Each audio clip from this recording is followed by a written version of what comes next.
Thank you so much for joining me here at the live desk. I am Janae Hancock. Unfortunately, we are starting our Friday off with some breaking news. We just learned that Senator Dianne Feinstein has died at the age of 90. Again, I want to take another look at that video that you just saw here on your screen. The Democrat was California's first female senator. Now, during her decades on Capitol Hill, Feinstein made important changes on issues ranging from gun control to the CIA's interrogation tactics. Now, to learn more as we remember her life and the legacy she leaves behind, we do want to take a look at this story. Dianne Feinstein served in the U.S. Senate longer than any woman in American history. Along the way, the California Democrat took up wide-ranging causes, including LGBTQ rights, the environment, and gun laws. We have to come to grips in America with our love affair with weapons. Joe Biden, who was Senate Judiciary Chairman at the time, credited Feinstein's leadership in sponsoring the 1994 federal assault weapons ban. She went out and did something that was a product of an incredible amount of work. In the aftermath of the September 11th attacks, Feinstein spearheaded a 6-year review of the CIA's controversial detention and interrogation program. If you were ordered by the president to restart the CIA's use of enhanced interrogation techniques that fall outside of the Army Field Manual, would you comply? The San Francisco native was first elected to the city's Board of Supervisors in 1969 and ran unsuccessfully for mayor twice.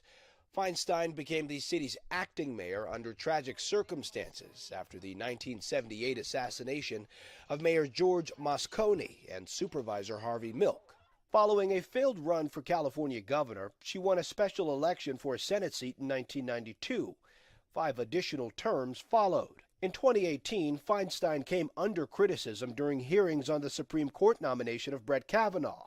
It was revealed the senator initially had not disclosed a letter she received detailing sexual allegations against Kavanaugh. I did what I believe was right. Feinstein later embraced President Biden's nomination of Ketanji Brown Jackson, who became the first African-American female Supreme Court justice. I am very proud to support her nomination. At age 89, Feinstein announced she would retire at the end of her term in 2024. She's a legend. She was able to convince people on both sides of the aisle to go along with her on issue after issue after issue. As she announced her plans, Feinstein tweeted, quote, "Even with a divided Congress, we can still pass bills that will improve lives."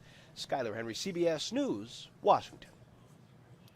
And there's a lot of reaction on social media right now following that breaking news earlier this morning. So I do want to take a look at social media platform X. You can see here coming in from CNN Breaking News.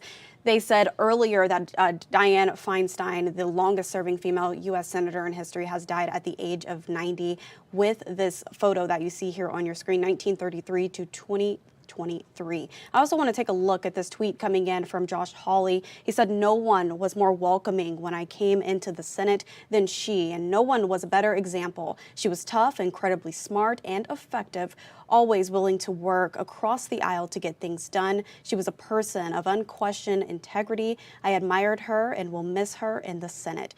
Aaron and I are sending our deepest condolences to her family." And we'll continue to follow the latest reaction coming through on social media throughout the day today, so be sure to keep it tuned in here with KCTV5. But before I leave you all, I do want to leave you with this live shot from Washington, D.C. this morning as flags are flying at half-staff this morning in honor of Senator Dianne Feinstein.